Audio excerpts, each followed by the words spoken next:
Today we're going to be discussing with our beautiful Candice on some tips and tricks when you're first starting out with your lash mapping. How did you start off beginning as a lash student? Oh, okay.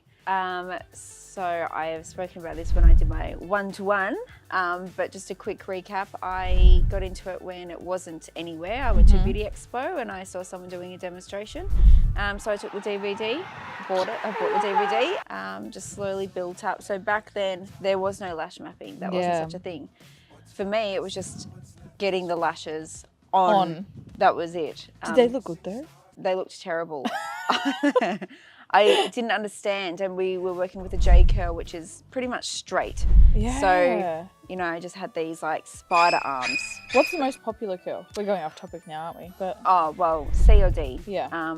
Probably more these days a D. But you would keep that into consideration when you're doing someone's mapping, wouldn't you? Yes. Yeah. So that's one thing you need to figure out with your mapping after discussing with your client about what they're wanting.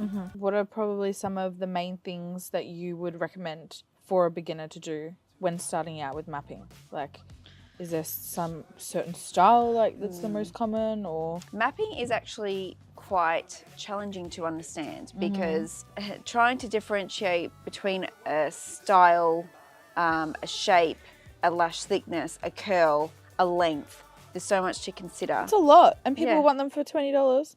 Exactly. So mapping alone is a lot to understand before actually physically being able to put it into practice. Yeah. So I know when I've been teaching lashes, when I first came about mapping and learned it myself and then had to bring that into a classroom, I thought surely this is going to be easy, you know, longest points here, you need to understand, you know, a doll eye, a natural sweep, whatever. No, it just was not as straightforward. Students were just not understanding it. So for a beginner, I guess the first thing is just to understand what you're trying to achieve. What is the overall look? Let's take away a natural lash at this point. Let's just look at the extensions and what are you trying to achieve? And if it's a doll's eye, what are you trying to achieve with a doll's eye? Well, it's to open up the eye. So you're having the longest point in the center and it's quite wide. So you're opening up the eye. A cat eye, well, the longest point, and this is why in our course we talk about the longest point, because that is where we need to focus first to then know the rest of what the mapping is going to be. A cat eye, longest points out to the very edge. So what's that going to do? It's going to draw attention out to the very edge. It's going to elongate the eye, so it looks like a cat's eye. First things first for a beginner, what are you trying to achieve with the extensions? Then once you've figured out, okay, that's what a cat's eye is going to look like. That's what a doll's eye, a natural sweep. Then you're going to have to figure out, how do I incorporate that into a natural eye? So you need to understand natural lashes and strengths and everything. Yeah, There's a weakness lot to it, and isn't thickness and what a natural eye can, you know, take. So it might be a small eye, a big eye. What are you trying to achieve with that natural eye?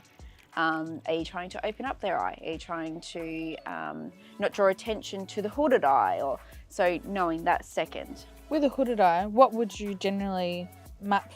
How would you map that? So I feel like that's a common one that people are like, I don't want to get lashes because I've got hooded eyelids or... So with a hooded eye, you're wanting more of a curl because you want it to come up and around over the hooded eye to open up the eye. You don't want to go, you sort of want to find that happy medium, not too long because you don't want to draw attention to the eye ultimately. Probably not too small either because you want it to sit above where that sort of excess skin is sitting. So you've got to find a happy medium with a nice, decent lift in the eye. No, for sure. Yeah.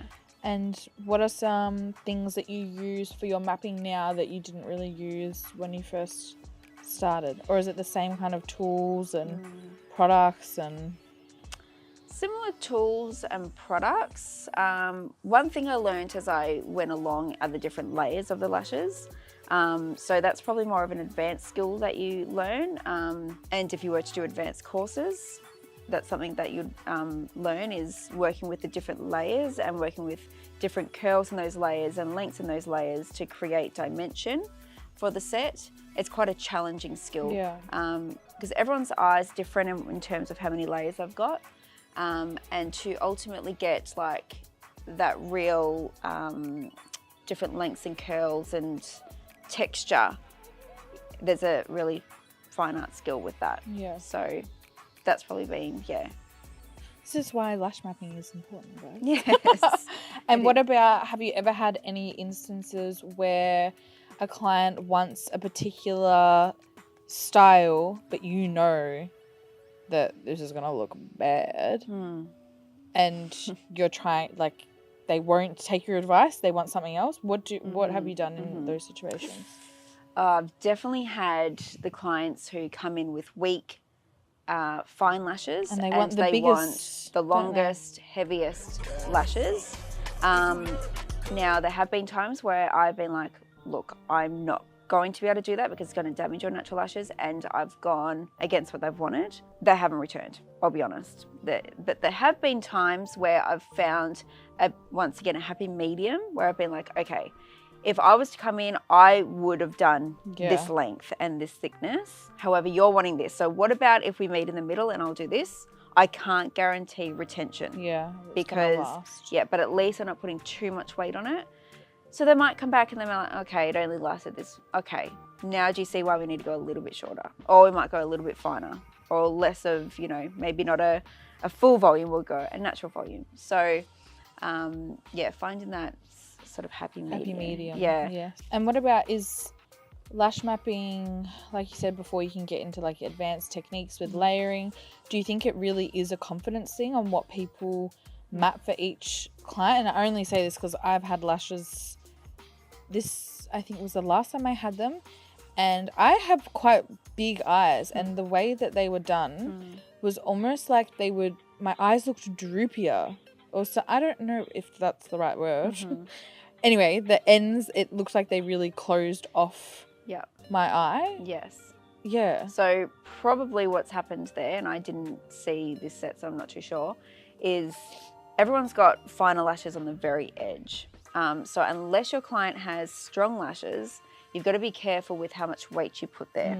So either they've gone more of like a cat eye and they've gone too long and too heavy and it's sort of sitting lower, so it's created that droopiness, or that shape they've created has not suited your eye. Which you've got quite nice almond big eyes. So I wouldn't say a cat eye would be too detrimental in terms of shape. But in saying that, sometimes you just don't know until you actually do it. And you're like, oh, that doesn't look very flattering. What's happened? And what about, how long would it generally take for you to map? It depends. So for now, like these days, probably a minute or two. I was expecting a lot longer than that. And what do you reckon it took you when you first started out? A while. Yeah. Good. Maybe 5. I don't know. I never timed it. Maybe I say to students, like, give it a good 5 minutes to really figure out what you're doing, because they have a lot to sort of think about when they're doing it. Whereas these days, I don't really think about it. I just do it. That's what happens when you have experience. Practice. Yeah.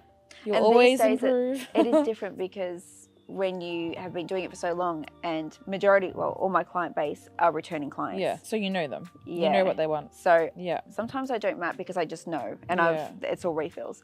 But if I did have a new client, I can go straight in and do it, so it doesn't take very long. But for students, just take your time and really map out where you want that longest point, what curl you're going to go to be most flattering for your client, and what length as well. You need to factor in their natural lashes with length and thickness. Are you doing classic? Are you doing volume? And are you going to be working with different layers? If you're not there yet, don't worry about it. It's really quite advanced. These are all the things you need to factor in. And what's the best pen marker to use? I feel like one that doesn't smudge. Yeah. Look, I've used anything from just a ballpoint pen, like a blue one, to do you a fine reckon that liner. it actually comes up on the gel pads? I feel like not a lot of them do. Yeah, tape so would. It depends. So if I'm using gel pads, I usually use tape over the top anyway. Okay, yeah.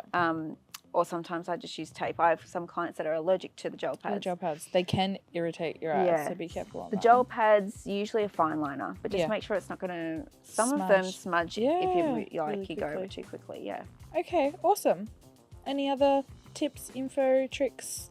Don't do the same. So when you first start out, it's just easy, just to default, you do the same map for everyone because it's too scary to try and venture out. Maybe venture out with the people you know. Maybe if you're doing family and friends, you're like, oh, you know, doll's eye would look great on them. Maybe I'll try that this time. Try those first ones just so you get a little bit confident, and then be like, okay, you can factor that into proper paying clients and just get your confidence up that way. But don't just go to the same look with every single person. Sorry, I just love how you said proper paying clients. It's still the same. Still like that now. Like, But you know what I mean? Like Yeah. most of the time we give our friends and family discounts. Discounts. It's just how it rolls. But yes, because you know they're most likely going to come back to you anyway. But with those clients, unless you do a really terrible job. Just That's be why you need to learn how to map. yes. But yes, that would be my number one thing. Yeah. Awesome. Well, thank you so much for your time.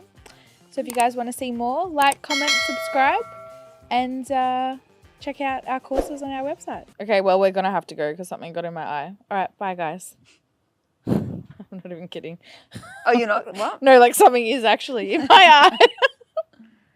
Bye, guys. Sorry.